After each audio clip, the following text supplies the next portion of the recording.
There you go. Keep talking.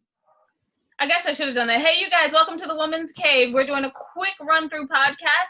Those are our books. Jade is not here. You can check everything we're doing on andwethought.com. I just asked Angela what the IBPA is. Okay, she's answering that question. Thank you. Yeah, IBPA, it's an acronym, and it stands for the Independent Book Publishers Association. I'm the CEO at IBPA. I've been in this job for about 5 years now, almost 6, which is crazy. Time flies. And IBPA, we're an association that supports independent publishers with advocacy, education, and what we call tools for success, which is essentially cooperative marketing, ways to get their books out into the marketplace. And for us, an independent publisher, well, that's just, it runs the gamut from anyone who's published their own work. So you might be an author publisher with just one book, maybe your memoir, maybe a business book that you wanted to publish to kind of get your name out there in a certain field, all the way up to the big indie publishers like Sourcebooks and Learner, big players that are publishing hundreds and hundreds of books a year across the market. So we've been around for about 35 years, I think, now. We started in 83, and math is not my strong suit, but if you add from 83, you'll get to 2019, you'll find out how old we are.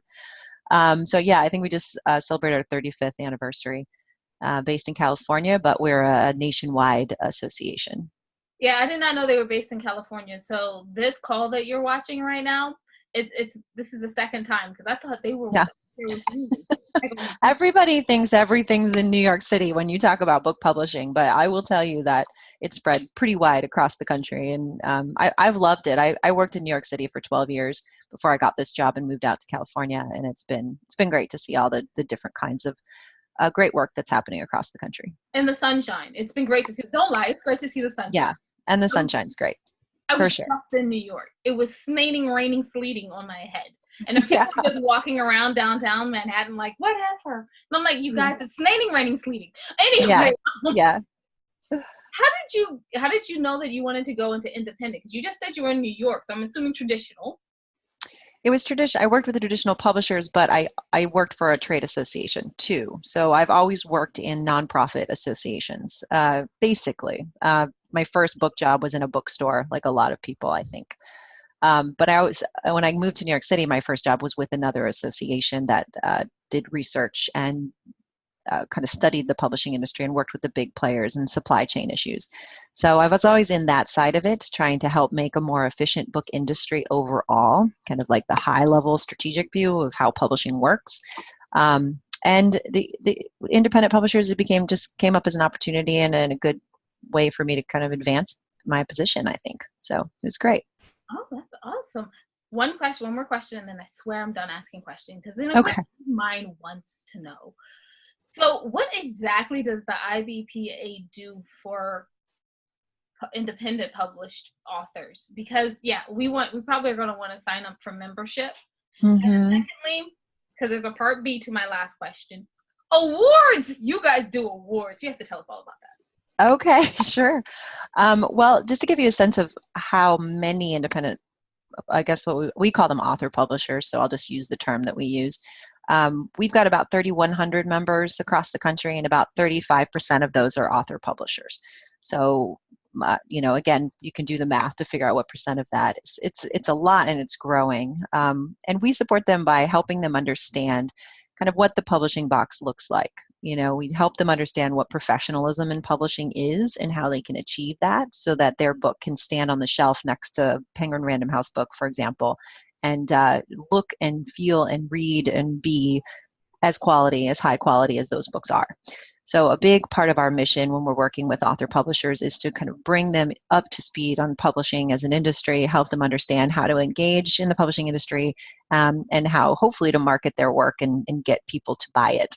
Because it's not that hard to publish a book nowadays. The technology makes it very easy to do that, but getting people to know about your book, marketing it, getting the word out, finding your footing in the industry that's really, really old and can feel really, really closed off to newcomers, it's difficult. So we do a lot of our work there with the author publisher side of things.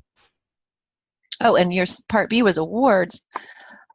We do have something. We have something called the Benjamin Franklin Book Awards, which is also in like its 35th year.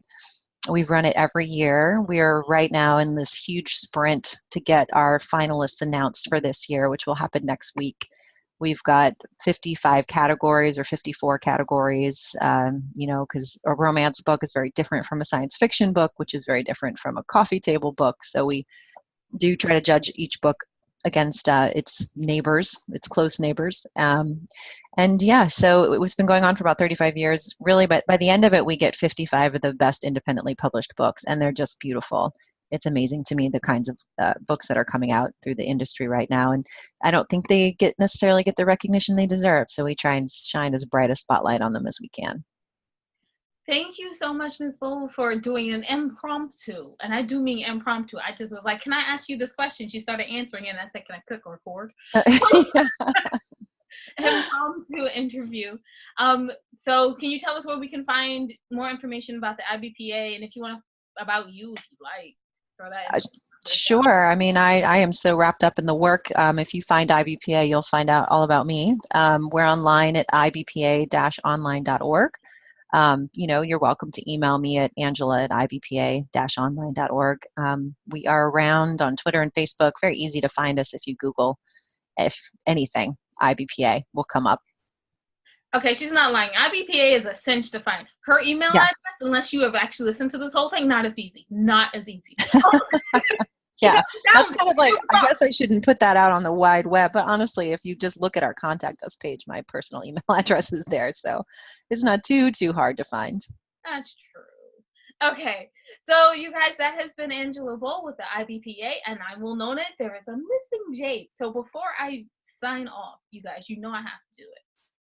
Reality TV show, okay, because you know she'd be yelling, docu-series, be serious. So please watch Just Right in Life on Channel 18 in California, that'd be Sacramento, and on Amazon, which is a reality TV show. And yes, I said it again because Jade's not here to stop me.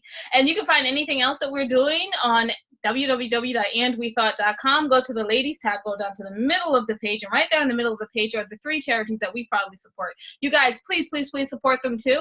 They need more than just money, like actual skill sets. So hey, that's free. You can do that. All right. As I want to say, our last thing is wisdom is all around you if you're open to finding it and accepting it. So peace and love, you guys, from Winona and the Missing Jade. Bye-bye.